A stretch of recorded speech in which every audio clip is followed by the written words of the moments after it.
nation, your province, your southern Alberta. From the heart of Lethbridge, it's Bridge City News Weekend Edition with Jeanette Rocher. Hello, thanks for joining us. Things are beginning to look a bit like normal again as some COVID-19 restrictions were lifted in Alberta this week. Restaurants were allowed to resume patio service. Retail shops can now have 15% capacity, and appointments can be booked at hair salons, barber shops, and other personal wellness services. Outdoor public gatherings will double to 10 people, but indoor social gatherings remain banned.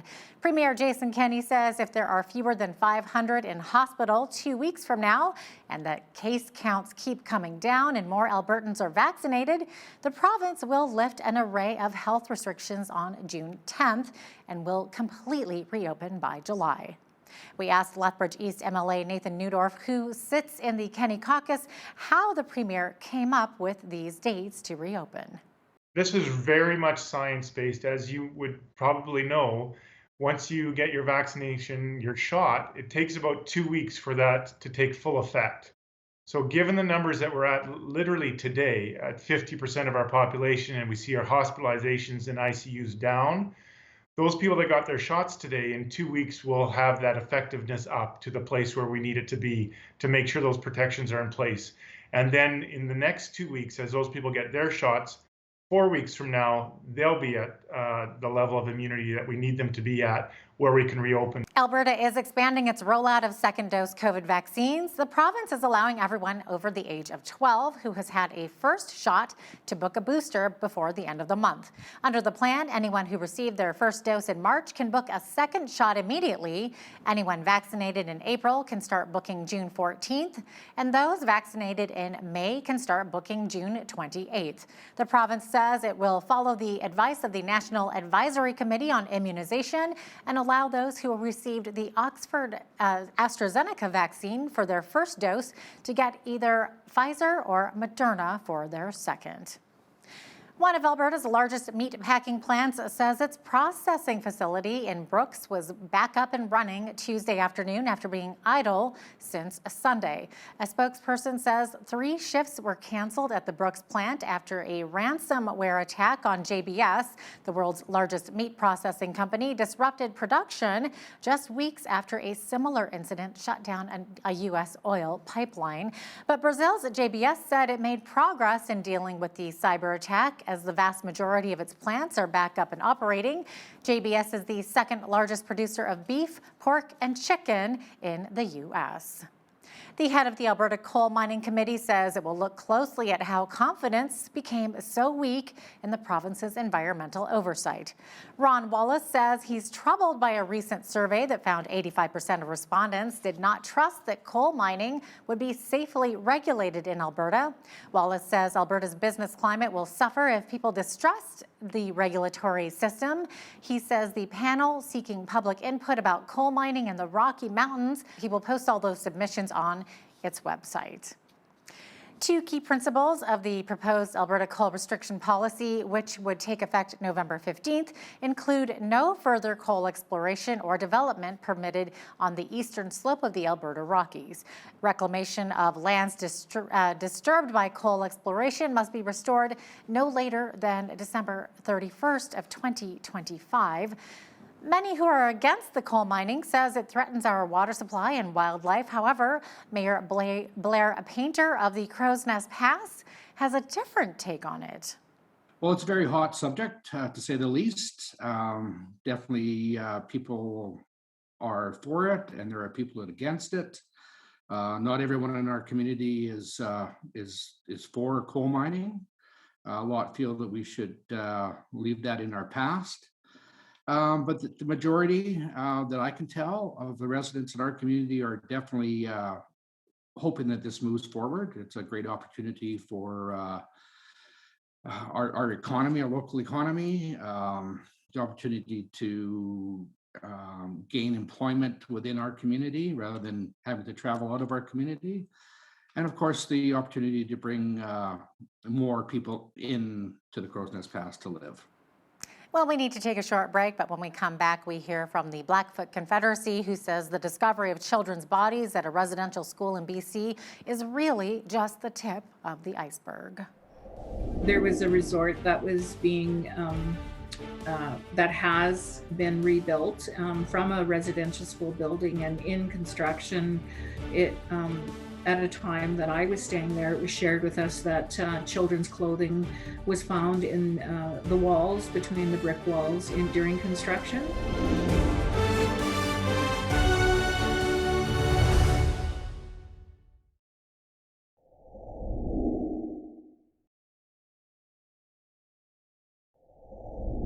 Welcome back. According to the Blackfoot Treaty Number 7 chiefs, the unearthing of more than 200 children on the site of the former Kamloops residential school brings to light a continued struggle their people face towards reconciliation.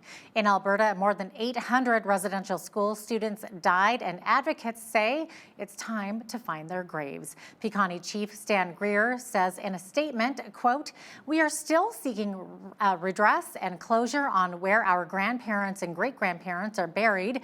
For us, many of our ancestors attended the St. Joseph's Dunbow Industrial School that a lot of people did not want to talk about. But this story needs to be told." Greer adds that, quote, "Canada broke international laws against humanity and it must be held accountable nationally and internationally," end quote. And the discovery of this burial site may only be the tip of the iceberg. According to the health director for the Blackfoot Confederacy, Bonnie Healy says that the crumbling structures of former residential schools are starting to tell stories that have been kept hidden from us for decades. There was a resort that was being that has been rebuilt from a residential school building and in construction. It at a time that I was staying there, it was shared with us that children's clothing was found in the walls, between the brick walls during construction. So there is a lot of discoveries that we are finding as buildings are collapsing. In our home community, our residential school building of St. Mary's burnt down a few years ago. And you know, you make these discoveries with these types of transitions of old buildings. A former minister who was kicked out of the United Church for shining a light on the atrocities of residential schools says he believes there should be an international inquiry into them in Canada. Kevin Annett wrote a book on the subject called Murder by Decree. He joins me now. Kevin, do you hope that the horrors which happened at these residential schools across Canada will now begin to be taken seriously? I am hopeful, however, that the people who know, the Native people and those like me who've been working for many years, do have the evidence. It's actually been published for 13 years now, because I remember in 2008, after we held a tribunal 10 years earlier, where we began to bring up these crimes, a tribunal in Vancouver, we released a list of 28 mass grave sites to the Canadian government, to the police, to the media, and nobody ever followed up on that. It was totally ignored. But it named Kamloops. It named 14 of the 28 sites are in BC, 5 in Alberta. A lot of these mass graves are in the West, because that's where a lot of the residential schools were. And as we found, this is my book, murderbydecree.com. It's up online. It's been online for 7 years now. So for people to pretend that they didn't know this, I mean, it's just either willful ignorance, or people like the government are openly lying when they say they didn't know these things. I mean, after all, they're the ones who put those kids in the ground. Of course they know about where the graves are, right? So, Kevin, where would you suggest investigators look next? Don't forget, there are also mass graves at the Indian hospitals, like the Charles Council Hospital in Edmonton, the Prairie Training School in Red Deer, where they were bringing Native children en masse and sterilizing them. There was policies in Alberta and BC where you could sterilize any Native at the decision of the principals. So, for example, we have eyewitnesses saying that if they didn't go to church, or if they kept speaking their language, they'd put them under an X-ray machine for 10 minutes. You know, the way the Nazis did in the death camps. They would just sterilize them with X-rays. A man, Jackson Steen, and 5 of his brothers in Alert Bay on Vancouver Island told me this. We sat down, they described how that happened to them. They were called the red tag boys. If you had high marks, you got a red tag and were sterilized.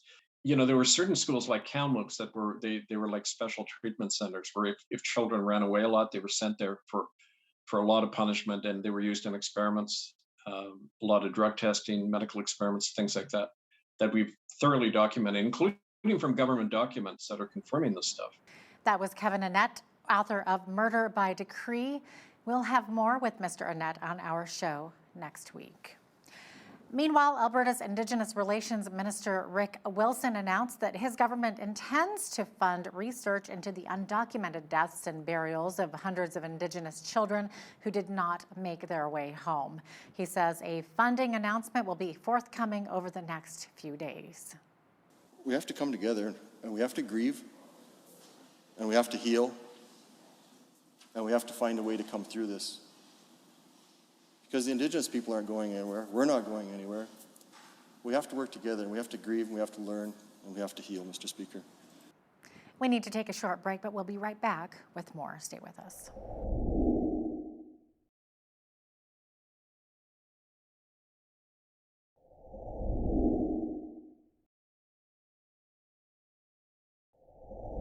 Well, there is one Canadian police service that's been thrown negatively into the limelight, possibly more than any other in the country. The Lethbridge Police Service has become a negative focal point because of many outrageous incidents happening there that have made national and sometimes even international headlines, including an officer killing a deer by repeatedly running over it. There was the stormtrooper incident where officers took down a young girl wearing a costume with a fake gun while promoting May the 4th, otherwise known as Star Wars Day. There were allegations of sexual assault by a former inspector whose accuser was not taken seriously. Then there was the surreptitious monitoring of Lethbridge West MLA Shannon Phillips, who had photos taken of her and published without her knowledge by 2 officers. And more recently, it came out that 5 members of the police service also accessed their police database to do searches on MLA Phillips. And yet another officer was suspended recently for tampering with evidence in a separate investigation. And all of this painting the LPS in a bad light. Now, early in April, Alberta's Justice Minister and Solicitor General got involved by demanding that the Lethbridge Police Service and Lethbridge Police Commission address these issues by submitting to him an action plan by the end of April. The LPS complied and turned in their report ahead of the deadline. But just this week, Justice Minister Casey Madu expressed his disappointment in that action plan.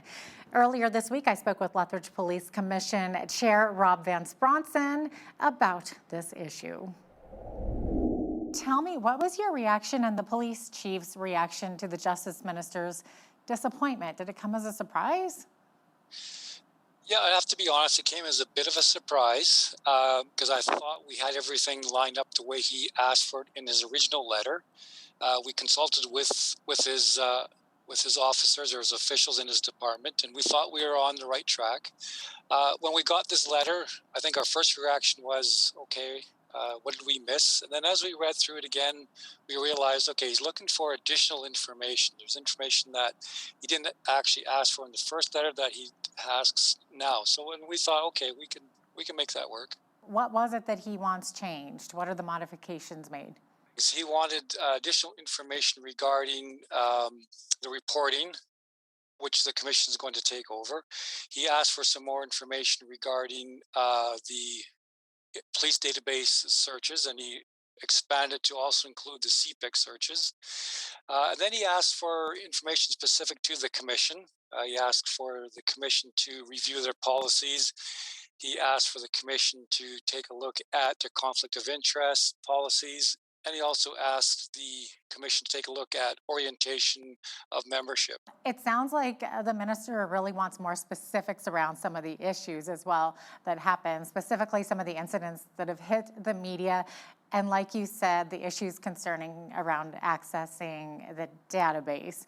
Can you maybe talk a little bit about that? What he's looking for is us to do audits on the police database systems. It's interesting when he asked about the CPIC, that's the Canadian one. So that's used by police services and law enforcement agencies across the country. So we're kind of looking at how that piece would work because that's a larger system, and to do audits on that. At the end of the day, he's concerned that we're making sure that we tighten up the inability for officers to access the database inappropriately. Is it necessarily that they're all inappropriately accessed? Not necessarily, right? One of the things that we noticed with the niche, which is the Lethbridge Police Service one, is that there wasn't when you access it, there isn't a box that says what's the reason, the purpose for accessing it, right? So an officer could be accessing that information for legitimate reasons, but not necessarily given a reason. So you don't know unless you start digging deeper into the system. So that piece we've tightened up. So now officers, when they access the system, they have to give a reason for it, and there's a warning label on there. Right. Okay. Now, but it, of course, came out in the media that 5 people accessed MLA Shannon Phillips' database. And we're just wondering, why are some officers suspended for this and not others? As soon as the chief found out that there were people that may have committed breach of conduct, he suspended them pending the investigation, and he wanted to be open and transparent about it, right? So as soon as the investigation is complete, if the officer did nothing wrong, then he'll be back in, or she'll be back in to work again. Coming up after the break, does the government want to monitor what we see online? We speak with a passionate member of parliament who says all Canadians should be concerned.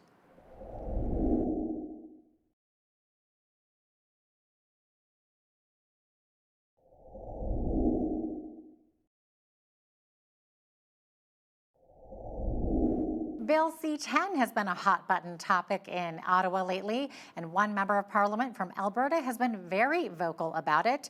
According to Lethbridge MP Rachel Harder, this bill should concern all Canadians. I recently spoke with MP Harder about the details of Bill C-10 and her concerns about it. So what we're talking about here is a bill that will actually censor what Canadians can and cannot post online, as well as what they can and cannot access. So what will happen is content will be moved up or down in the queue. In other words, some content will be favored, other content will get demoted based on an algorithm that will be created by the government or an arm of the government known as the CRTC. This is meant to attract people or send people more, to more Canadian content. The problem is that the definition of Canadian content is not concrete, nor is it truly representative of what Canadians are producing. Yeah, so what is the Liberal stance on this? Why are they proposing this? What's their motivation behind it? Yeah, I wouldn't fully be able to ascribe what their motivation is, but what we know is that they've had an opportunity to make sure that there are mechanisms within this piece of legislation that would prevent the freedom of Canadians from being attacked. And the Liberals have refused at every turn to do any such thing. So they really are not wanting to protect people's freedom. They're really not wanting to make sure that we have the ability to post content at will. And as to why they're taking that stance, I'm I'm baffled. Yeah, exactly. So should Canadians be concerned about this, and why? What is it going to mean to the average user?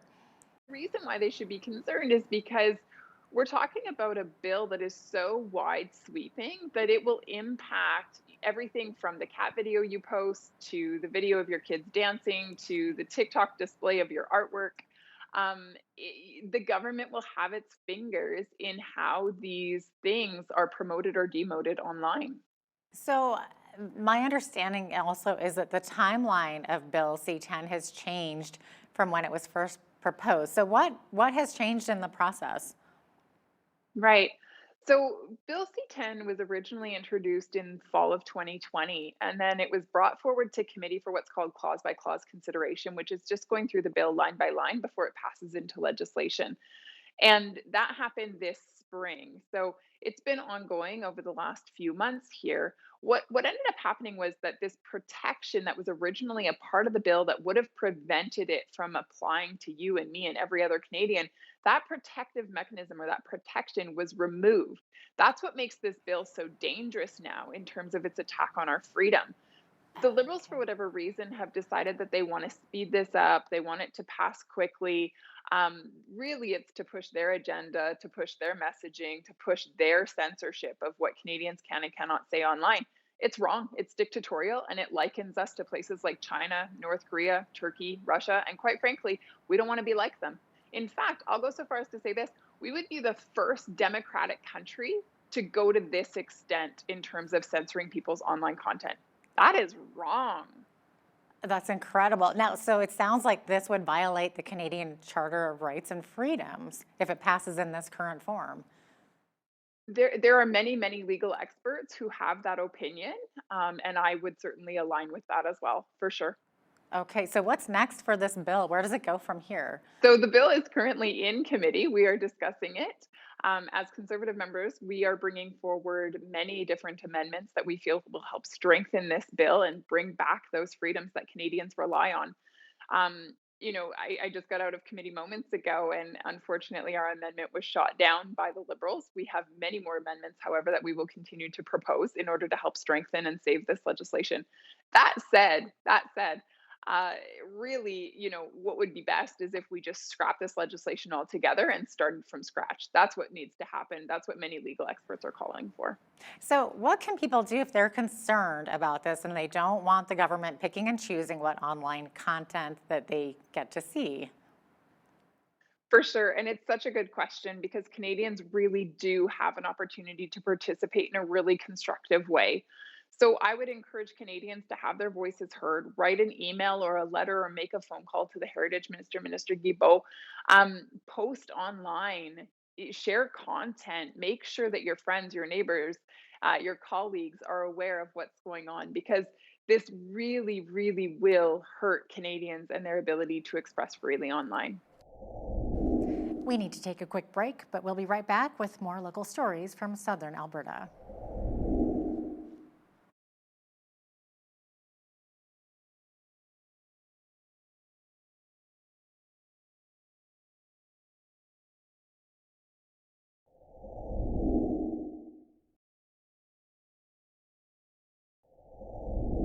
Welcome back. Lethbridge is home to one of Canada's only multi-purpose integrated health facilities.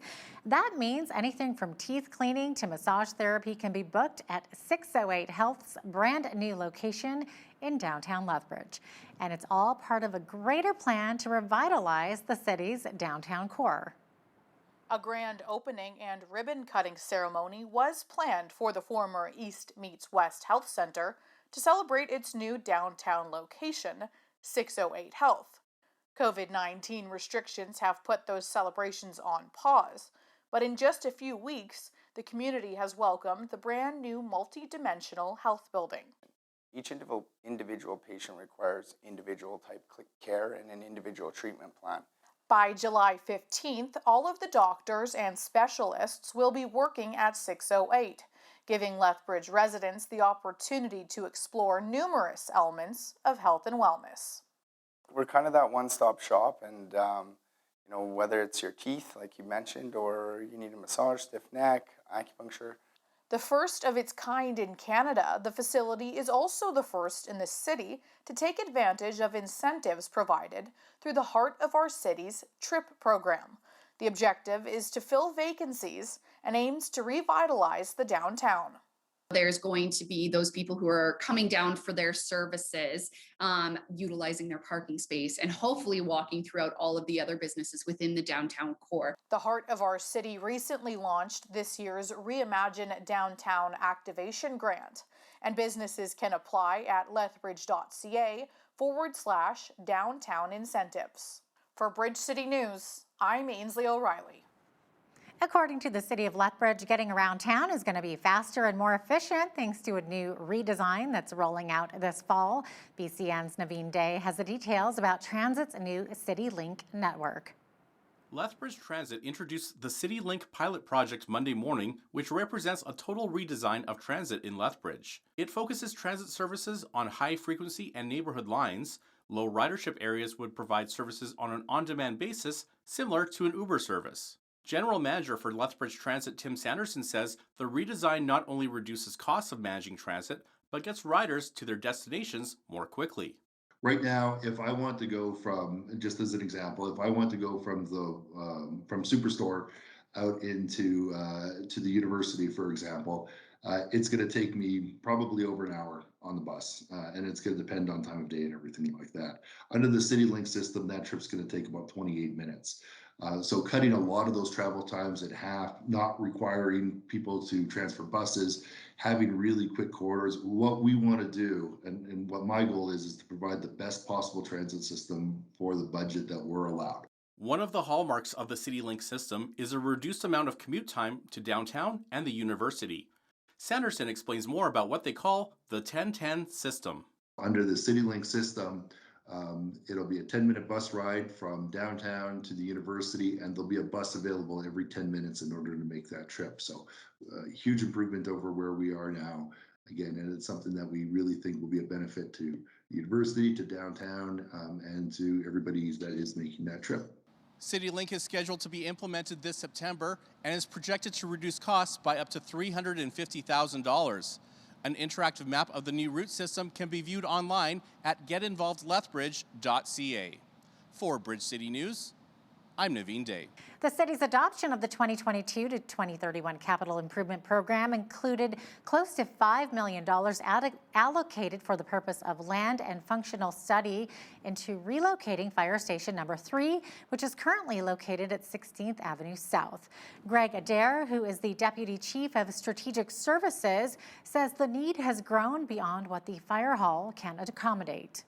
We have more equipment and more needs, and we respond to with more apparatus than we can physically fit in that location at this time. Fire station number 3 was built in 1964, so it's a very old fire station. We've been able to utilize it and get a lot of life out of that. In addition to that, we know that there's a better location for fire station number 3, which will provide a better response to our community. Planning a move this summer? Well, do your research before hiring a mover. Up next, we speak with a member of the Better Business Bureau who warns us about fraudulent moving companies. But first, a quick break. Stay with us. There's always a red flag when you deal with something like this. You're right. It's an unmarked van. They'll do all their work by a laptop between the two seats in their cargo van. There's always a sense of urgency. They want the deposit right away.